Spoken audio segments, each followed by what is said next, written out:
ఓం శ్రీ మాత్రే నమః. ఛానల్లోకి స్వాగతమండి. ఈ వీడియోలో మనం వృషభ రాశి వారి గురించి తెలుసుకోబోతున్నాం.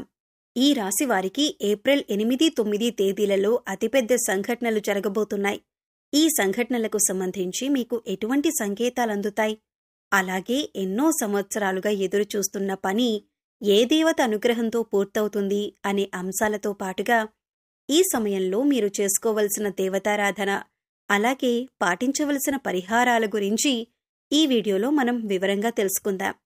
కానీ అంతకంటే ముందుగా మీరు కనుక మన ఛానల్ని ఇప్పటి వరకు సబ్స్క్రైబ్ చేసుకోకపోతే సబ్స్క్రైబ్ చేసుకొని పక్కనే ఉన్న బెల్ ఐకాన్ నొక్కి ఆల్ సెలెక్ట్ చేసుకుంటే మేమిలాంటి వీడియోస్ అప్లోడ్ చేయగానే ముందుగా మీకు నోటిఫికేషన్ వస్తుంది. అలాగే వీడియోని ఎక్కడా కూడా స్కిప్ చేయకుండా చివరి వరకు చూస్తేనే మేమేం చెబుతున్నామో మీకు పూర్తిగా అర్థమవుతుంది. ముందుగా ఈ రాశివారి గురించి తెలుసుకున్నట్లయితే ఈ రాశివారు చాలా సున్నితమైన మనస్సును కలిగి ఉంటారు.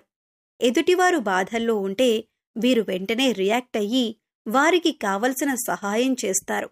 అంటే అది మాట సహాయమైనా ఆర్థిక సహాయమైనా వెంటనే సహాయం చేయటానికి ముందుంటారు.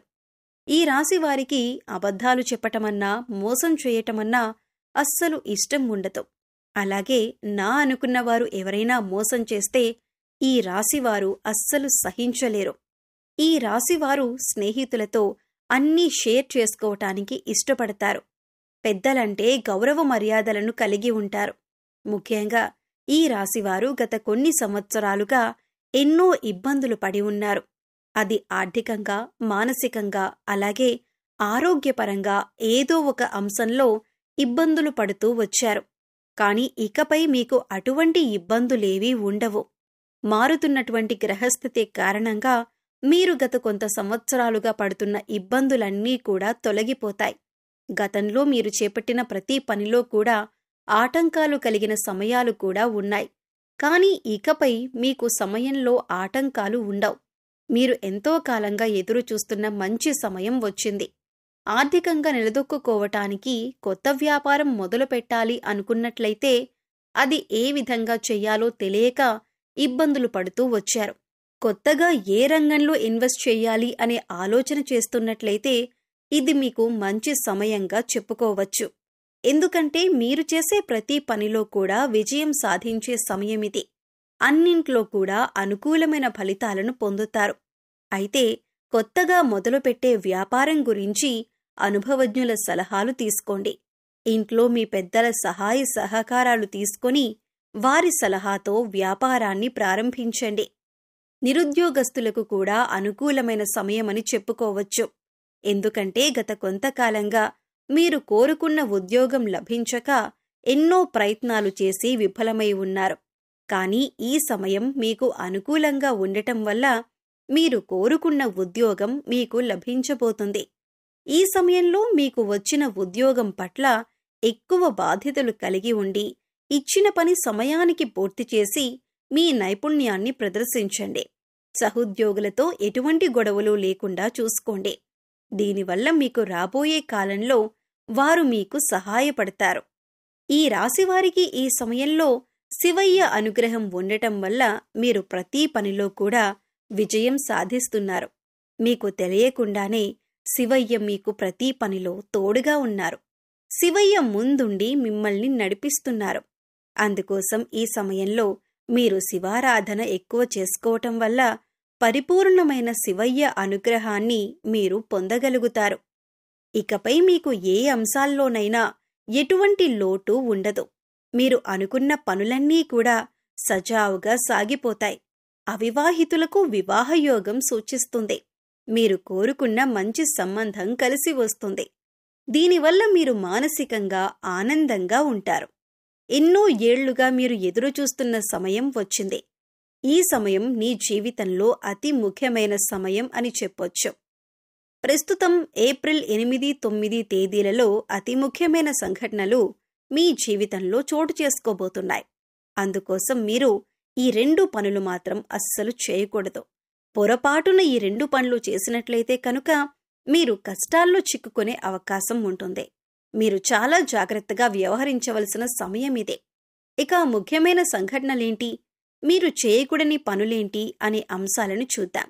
మీరు మాత్రం ఈ వీడియోని ఎక్కడా కూడా స్కిప్ చేయకుండా చివరి వరకు చూస్తేనే మేము ఏం చెబుతున్నామో మీకు పూర్తిగా అర్థమవుతుంది.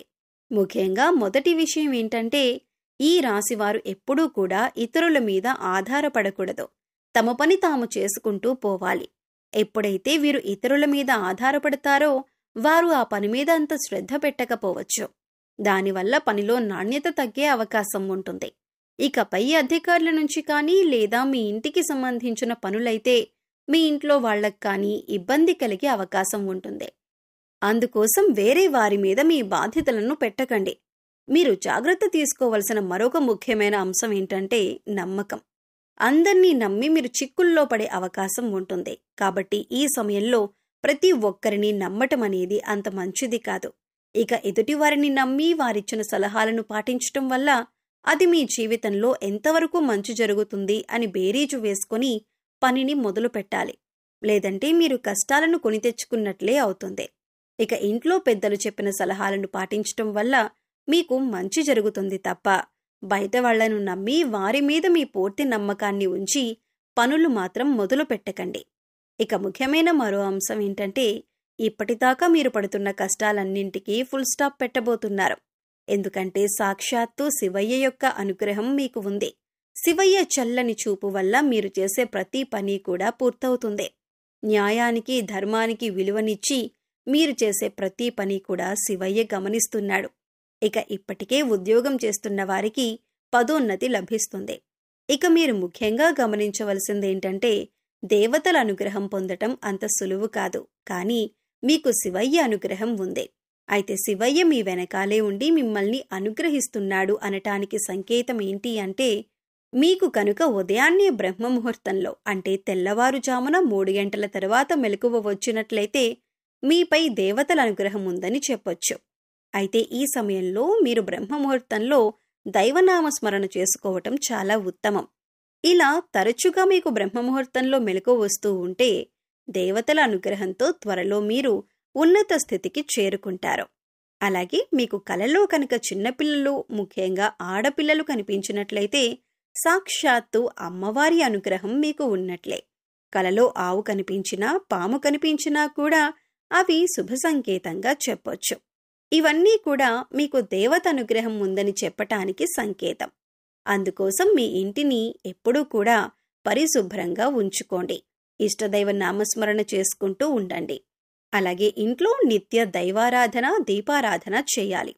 ఇక మీరు ఏదైనా పని మీద బయటకు వెళ్లేటప్పుడు ఎటువంటి ఆటంకాలు లేకుండా పని పూర్తవ్వాలంటే కనుక మీరు బయటికి వెళ్లేటప్పుడు మీ పర్స్లో కానీ లేదా హ్యాండ్ బ్యాగ్లో కానీ 2 పువ్వున్న లవంగాలు తీసుకువెళ్ళండి.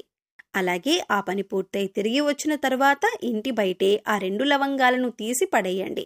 ఇలా చేయటం వల్ల మీరు బయటకు వెళ్లిన పని ఏదైతే ఉందో అది చిన్న పనైనా పెద్ద పనైనా సరే ఖచ్చితంగా మీరు విజయవంతంగా పూర్తి చేసుకోగలుగుతారు. ఒకవేళ లవంగాలు మర్చిపోయి ఇంట్లోకి తీసుకువచ్చినా కూడా ఏమీ కాదండి. కంగారు పడకుండా మీకు గుర్తొచ్చినప్పుడు ఆ 2 లవంగాలను తీసి బయట పడేయండి. ఇక ఈ సమయంలో మీరు చేసుకోవలసిన దేవతారాధన చూసుకున్నట్లయితే ఆడవారు ప్రతిరోజు కూడా తులసి మొక్క దగ్గర పసుపు కుంకుమ గంధం వేసి దీపారాధన చేసి 3 ప్రదక్షిణలు చేసి తులసి మొక్క దగ్గర ఉన్న మట్టిని బొట్టుగా పెట్టుకోండి. దీనివల్ల సుఖ సంతోషాలతో పాటుగా సౌభాగ్యం కలుగుతుంది. ప్రతినిత్యం నవగ్రహ స్తోత్రాలను చదువుకోండి. అలాగే హనుమాన్ చాలీసాను రోజుకి 3 సార్లు పఠించండి. ప్రతి శుక్రవారం లక్ష్మీదేవికి విశేషంగా పూజ చేయండి. మీకు సమయం ఉన్నప్పుడు శివనామస్మరణ చేసుకోండి. సో చూశారు కదండి, వృషభరాశి వారికి ఏప్రిల్ 8, 9 తేదీలలో జరగబోయే అతిపెద్ద సంఘటనలేంటి, ఏ దేవత అనుగ్రహంతో వీరు రాబోయే రోజుల్లో అదృష్టాన్ని పొందబోతున్నారు అనే అంశాలతో పాటుగా ఈ సమయంలో మీరు చేసుకోవలసిన దేవతారాధన అలాగే పాటించవలసిన పరిహారాల గురించి ఈ వీడియోలో మనం వివరంగా తెలుసుకున్నాం కదా. ఈ వీడియో మీకు నచ్చినట్లయితే లైక్ చేయండి. మీ ఫ్రెండ్స్ అండ్ ఫ్యామిలీ మెంబర్స్లో ఎవరైనా వృషభరాశి వారు ఉంటే వారితో ఈ వీడియోని షేర్ చేసుకోండి. అలాగే ఇప్పటి వరకు మన ఛానల్ని సబ్స్క్రైబ్ చేసుకోకపోతే సబ్స్క్రైబ్ చేసుకొని పక్కనే ఉన్న బెల్ ఐకాన్ నొక్కి ఆల్ సెలెక్ట్ చేసుకుంటే మేము ఇలాంటి వీడియోస్ అప్లోడ్ చేయగానే ముందుగా మీకు నోటిఫికేషన్ వస్తుంది. మరొక చక్కటి వీడియోతో మళ్ళీ కలుద్దామండి. ఓం శ్రీ మాత్రే నమః.